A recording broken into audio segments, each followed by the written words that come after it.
Hi friends, இந்த புரட்டாசியில் நம்மக்கிட்ட என்ன பழைய விதைகள் இருக்கோ அதெல்லாமே விதைச்சோங்க.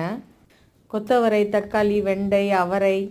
அவரை பார்த்திங்கன்னா செடி அவரை. நம்ம ஆடியில் போட்ட அவரை செடியில் ஒரு செடி தாங்க நல்லா காய்ச்சது. சரின்னு சொல்லிட்டு புரட்டாசியில் கொஞ்சம் அவரை விதை போட்டு விட்டேன். இப்போ எல்லா செடியிலுமே பூ பிடிச்சி காய் பிடிக்க ஆரம்பிச்சிருச்சு. கொத்தவரங்க நல்லா காய் பிடிச்சிருக்கு. இது பார்த்திங்கன்னா சிறகவரை. இது எல்லாமே 18 இன்ச் க்ரோ பேக்கில் பீர்க்கங்காய் செடியோ சேர்த்து வச்சுருக்கேங்க. ஸோ வெயில் ரொம்ப அதிகமாக கிடைக்காது, ஸ்லோவாக தான் பிக்கப் பண்ணி கொடி மேலே ஏறி இப்போ பூ பூக்க ஆரம்பிச்சிருக்கு. அடுத்து பார்த்திங்கன்னா நம்ம எடுத்து வச்ச வெள்ளரியும் பார்த்திங்கன்னா பூ பிடிச்சி காய் பிடிக்க ஆரம்பிச்சிருக்கு. இது எனக்கு சர்ப்ரைஸ் தாங்க. நான் பொங்கலுக்கு முன்னாடி ஒரே ஒரு பிஞ்சு மட்டும் இருந்ததுங்க, அதை பார்த்துட்டு ஊருக்கு போனேன். திரும்பி வரும்போது செக் பண்ணால் 2 காய் பிடிச்சிருந்தது. அதில் இந்த தடவை கத்திரி எல்லாமே திருப்பி போடணுங்க. எல்லாமே பழைய கத்திரி செடிகள் 1 இயருக்கு மேலே ஆயிடுச்சு. இந்த வெள்ளை கத்திரி ரேர் வெரைட்டிங்க. நான் ஆன்லைனில் ஆர்டர் பண்ணி 2 செடி தாங்க முளைச்சது. அந்த 2 செடியிலேருந்து தான் இப்போ வரைக்குமே திருப்பி போட்டு எடுத்துகிட்டு இருக்கிறேன். உங்களுக்கு சீட்ஸ் வேணும்னா சொல்லுங்கள், ஷேர் பண்ணுறேன்.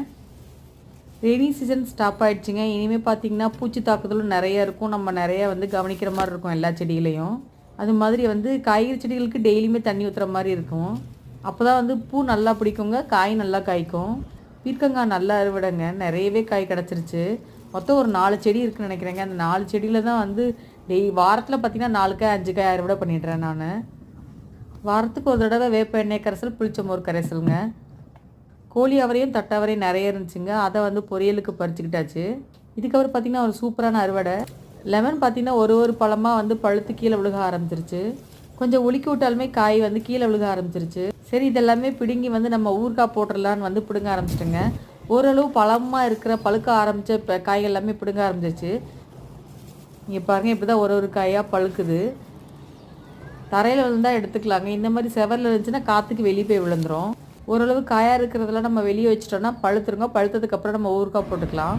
நம்ம காய்கறி செடிகளுக்கு கொடுக்க வேண்டிய கவனத்தை கொஞ்சமாக கொடுத்தாலே போதுங்க, நல்லா காய் பிடிக்கும்.